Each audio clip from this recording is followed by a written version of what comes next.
Hi everyone, how's it going? Today's topic is a good one. Lots of information on this one. Might be a bit longer. I apologize if it's too long. I'll give you a hint of what today's topic is.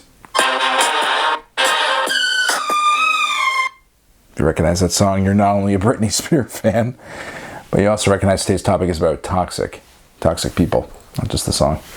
I had somebody write in and ask me how to deal with toxic family members and the struggle between them being a family member and families forever, and how to deal with the fact that they're being toxic. And I've dealt with that when I was younger. I've left a lot of friends behind that I've met over my lifetime, moving from place to place under the guise of them being toxic. And people can definitely have an impact on us when we start to think of them as the expectations we have of them, that they should or shouldn't be something. And so there's kind of there's two kind of parts of this I want to talk about. I'm not sure if I told the story about the dog that we found hit by a car on the street, but I always tell this story to clients about finding a dog on the street that had been hit, and as we tried to rescue it and move it off the road, it leaned over, and the imbalance on the cardboard it was on and bit my friend James. And so then I say we killed the dog. And people always react like, oh my gosh, why would you kill the dog? I was like, well, it was a bad dog, it bit us. And they're like, no, it was hurt, it was scared. I was like, exactly. So you have empathy for those type of animals, that we realize that their behavior is because they were hurt. But with people, we call them toxic and we move them out of our lives. Now, don't get me wrong, I'm not saying accept all those behaviors, but I just want you to live in that spot of understanding to start, where you can understand that they're hurt. And the second part is to distance yourself in a way that doesn't create judgment.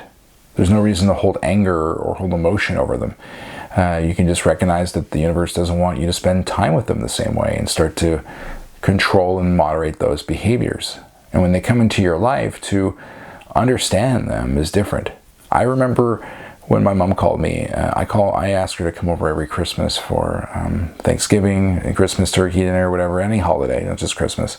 But it was a Christmas that she called one time because I had a full house with 3 kids and my in-laws and my brother-in-law who was dealing with some stuff, and I just had a full plate. I didn't call my sister or my mom, and on Boxing Day I called them, and I called my sister, wished her Merry Christmas. She had no problems. She was a busy person too. But I called my mom right afterwards, and she was really upset. And so she made it really about her situation, about that she was snowed in and she was sick and she felt bad and no one cared about her. And so some might think that for years I've been asking my mom to come over for Christmas and all these, and I could have went into a spot where I was really defensive of my ego, where I could have defended my identity and been like, Mom, I'm a good son. I invite you over all the time. Why didn't you call me? The phone works both ways. And we get so busy defending our identity and what we want to be that we don't recognize that it doesn't matter. And so I could look at my mom and say, oh, that's really toxic behavior. She made it all about her. But what I did was listen. And I apologized for my inaction hurting her. Ask her more about her experience. And by the time she was done telling me about what it felt like for 5 minutes, she already felt better. And that's the thing that people don't recognize, is that there really is no toxic people. There's only really hurt and damaged people that no one's really understood. And sometimes people are so lost in that you can't get them to see it. And that's not your job necessarily. It's not your responsibility. But I'll tell you, if you live in a place where you can see them, not as somebody who has a different opinion as you or is negative, but just as someone who has their own fears and concerns, how would you see them if you created the universe? Well, you'd see them as perfect, I bet. You see them as doing their very best. A scared person with a story. And when you start to see past your own story into theirs, it shifts you. You start to realize that no one can hurt you because there is no toxicity that can poison you. Because love has created an immunity for you. Understanding, forgiveness, whatever it is, it's just words. But what we're really talking about is that feeling where you're so strong from what you feel about yourself that it's not just up here, it's here.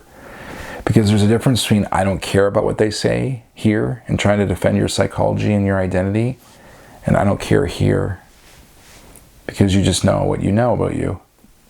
And you see them and you realize they're hurt and they're not trying to be a bad person. And if you have to, because they're not shifting for you because they just don't see it, then maybe less time is necessary. And maybe a bit of distance. But no judgment. No anger is needed.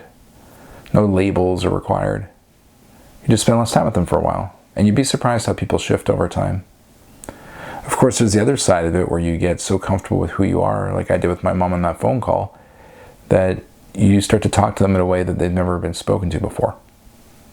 For the first time in their life, they feel less scared and defensive, more heard. And they start to heal because of the way you look at them. And you become a caveat to something really beautiful, what you've always wanted to do, which is to see them change.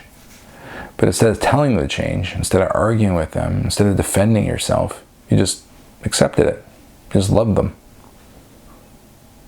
They can call you selfish or stupid or a bad mom or a bad person or a bad friend or bad whatever. And you just own it because you don't have to defend yourself. You know who you are. And it's only when we feel like we have to protect something that's so fragile and the make-believe version of who we are that we feel we have to push people away sometimes. And it's tough because I remember how hard it was when my mom told me there was no such thing as Santa Claus. I was devastated. She lied to me. And I believed it was like a whole world was playing a practical joke. And so now what I'm pretty much saying to you is that there's something else that's equally as fake as Santa, and that's potentially the thing you're defending against other people. It's just your identity that you're protecting. You don't need to. And when you start to lean into that area, start to really accept that you're okay, there's nothing wrong with you, and there's nothing truly wrong with them. They're just equally as hurt. Make a choice.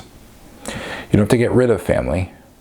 You can protect your boundaries and make agreements with them and whatever that looks like, right?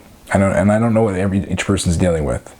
And yep, there's always probably some weird exception to the rule or something you need more help with. I would recommend you write me or reach out.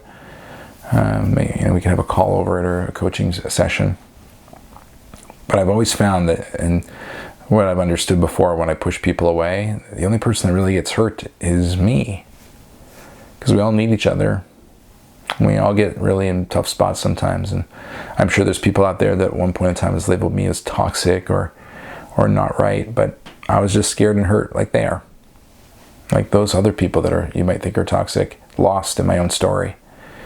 And so like I said, and I don't mean to repeat myself, but it's not your responsibility to save them. Distance is okay. But judgment and frustration and anger and those emotions just aren't required. You can protect your space, but you don't have to protect your identity. I hope that helps you see things a little more clearly when it comes to dealing with family members or people in general that we consider to be toxic to us, and that really threaten what we think is our security of what we know. When you don't have anything to defend because you know what you know and it's okay, then you can just accept whatever they say and not be threatened by it, not be hurt by others. And if it's different than that, if it's drug addiction, if it's someone stealing from you, if it's someone who's threatening your safety from another level.